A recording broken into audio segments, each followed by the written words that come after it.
What's up guys, Eric Morgan here, coming back with another video. So my last video, I said I was going to be doing an unboxing and the parts still aren't here yet, but I did start doing a project and I kind of felt like I wanted to record it. It ended up being one of those things where it's like, I'm going to take a couple parts off and then I'll get my camera and I'll start recording. Then like a few parts later, and then a few parts later, and then a few parts later, I basically had it all done and taken off. And if you have the secondary air on your S2000 and you are tired of having the secondary air on your S2000, I'm going to show you all the things that you have to take off to eliminate that.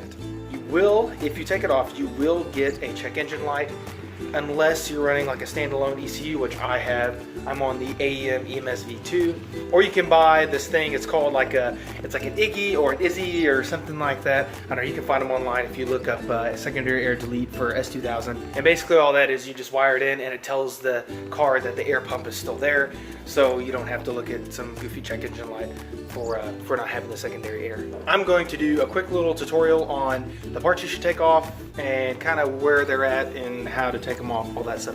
Even though, I'm sorry guys, I already took it off. I should have just recorded it.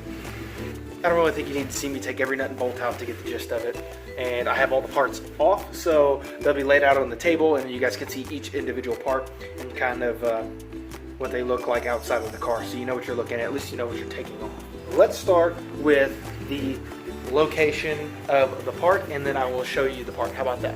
Location of the air pump is going to be, you're going to have to remove the front bumper here. You can already see I've got my front bumper off and it's going to be right down here in this corner here. And there's going to be the air pump in this big spot here, and there's going to be a connector for it, and then there's like a solenoid and bracket here. You can see kind of the dirt on where it once was, and then also back here will be the bracket for the air pump itself. So what you're going to do is you're going to unclip all the clips here that are running into the driver's side front bumper cavity, and then you can go ahead and then bolt 2 10s and 2 12mm bolts and then take all that crap out of there. And then once you guys get that out, this is what it will look like. Right here, here's the whole dude, which there's also, here's the pump itself, and it sits, let me spin this thing around. We can just walk it over here.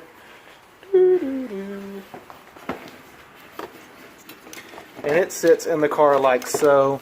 It sits in there like that, basically, and then you've got these 2 lines here that run up through this cavity here. Okay? And you can just take them off up top here, or whatever, you'll see them where they come up. One goes to the intake, which I don't have the intake tube on here. It'll run here, and then you will take that off your intake tube. And the other one goes to a hard line, which is going to be connected right down here along the frame rail, which is not there obviously now because they took it all out. And I will show you what that looks like. This is the hard line here. This comes underneath that cross member, sits in there like that. Stay. And then you will have a 10mm bolt here and a 10mm bolt here, and this here will run to the secondary air valve on the intake manifold. You'll have to take that off as well. So as it's in the car, you'll see it'll be coming through here, through the hole down here, and then there's one of the 10mm bolt holes, and the other one is way back here. If I can get my camera to focus, way back there.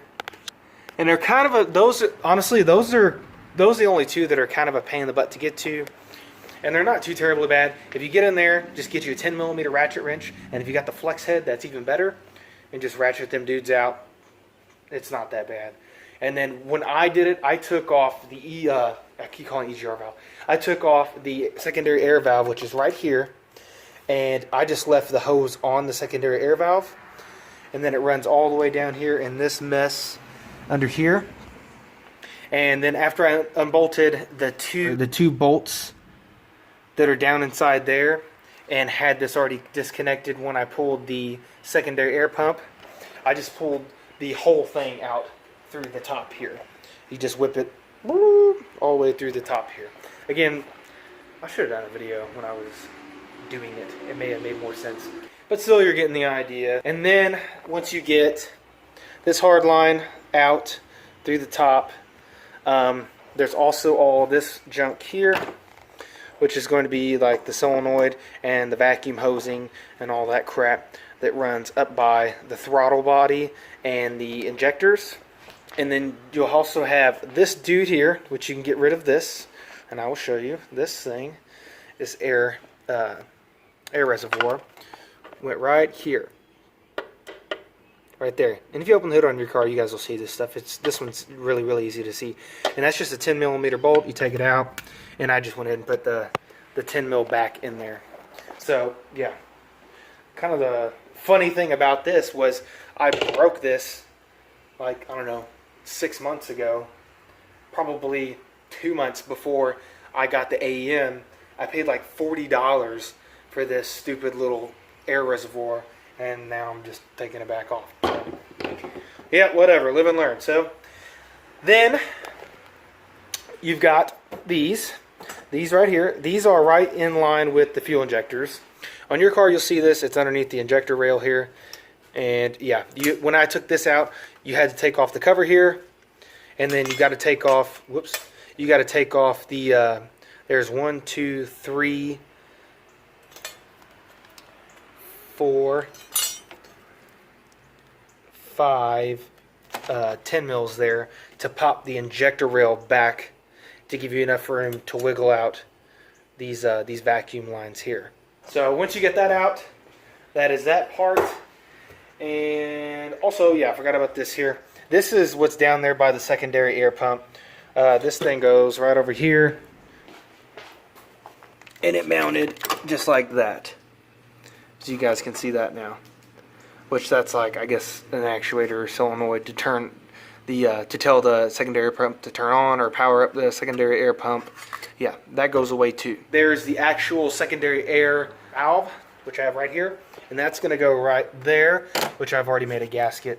I'm not going to pull it off because I don't want to tear it. But there's a little hole there to recirculate that secondary air. So you'll take that thing off there, and that's just two 12mm nuts, and then you, yeah, it's this guy right here. And here, I can kind of set this up here. It'll be on there like this ugly looking spaceship thing. And there's a vacuum line there as well that's got to come off, and it will go right here. So you're going to have to plug this vacuum line here or repurpose it. So there's this thing. You just take this and you do this right here. Actually, don't do that. Yeah, I'm going to keep that. Everything I take off this car, I always keep, and I put away in my basement. So I literally have like every nut and bolt I've taken off this car. Kind of weird. I should probably just let it go because I don't see myself ever going back to factory. But who knows? Maybe I will. Maybe I will. No, I won't. Now that we've taken off this, you have to block it because you can see here there's a big crater of a hole, and you have to block it. So you can either go online and you can pay like $20-something for a plate, or you can be good like me and make one. Ooh, ah. This is actually really nice. I'm pretty proud of myself. Yeah, it's just a little piece of aluminum that's cut, and it's all polished and shiny. But I did this, well, not all by myself. I had a guy with a CNC machine cut it out. So basically I didn't do anything but clean up the burrs. And then I did a little sanding around the edges here. You know, just a little bit of modifying. I did some of it. It was just raw aluminum cut into a hard, notchy shape of what it needed to be. So then I rounded the edges off like this and drilled the holes, and then hit it with some 1500 grit sandpaper and some polish, and now we got this pretty shiny plate. So that dude goes right here like that. And then you just take your two nuts here, put your second nut there. Don't drop it. If you drop it, so help you God, you will be digging for hours. This here, ladies and gentlemen, is a bottomless pit, and yes, it will be terrible. So don't drop it. Be patient. Tighten those with your fingers, and then go ahead and snug it up with the socket. And yeah, then you're pretty much good to go. Anyways, quick recap. So to remove all the secondary air, I'm going to blast through it again. Boom. Take your bumper off. Next step, take off the secondary air pump and these rubber hoses here, which will be mounted on this 12 millimeter there. Then take off the solenoid here, which will be mounted with two 10 millimeters here and here. And then you come over here, and there's going to be a golden hard line that's bolted to the sidewall here. That's going to have two 10 millimeters on it with a rubber hose like this. There's your two 10s. Again, we're just recapping. Ta-da! Turns to rubber. Runs all up in the Bermuda Triangle of S2000 areas. This freaking area here. And then it will come up to the secondary air valve, which is on the intake manifold. So again, undo that rubber line from hard line to rubber line, undo the rubber line from the secondary air valve, and then just whip her on out. It will come out through the top here like that. It's a pain in the butt, so be patient. Don't just start ripping shit around and tear something up, because there is wiring and everything down there. So be careful. You know, little force and finesse, those two words are appropriate here. And then once you do that, guys, you've got your your little air reservoir right here again. Take that off. It's got two vacuum lines to it that runs to your solenoid, which is also down there. And then all the little the two vacuum tubes underneath the fuel rail with the little lines that are running all crazy like spaghetti. You take all that crap off and cap your hole. And then you are done as far as removing the stuff. So then at that point, you will need to get the Iggy, Izzy, whatever the hell it's called, and wire it up so that you don't have a check engine light, unless if you don't care. If you don't care about having a check engine light, it don't bother you, then screw it, I guess don't fix it, whatever, that's just you. Me, check engine lights, I don't like to see them, I don't want to see them. And again, remember, if you have a problem later on down the road, and you already have a check engine light on, what's a check engine light going to tell you? Nothing, because you've already seen it on there and you have no idea that you have another problem now. So that pretty much wraps it up, guys. This is just a quick video on how to take off all this ugly crap. If that's something you want to do, the next video, I think I can promise, maybe I'll do more work on the car, I don't know, because this is in preparation. So yeah, be ready for that. Thanks for watching. If you liked the video, hit the like button. If you want to see more stuff about the S2000, the shop, whatever I'm doing here, go ahead and hit that subscribe button, and I will be back soon with another video. Thanks, guys.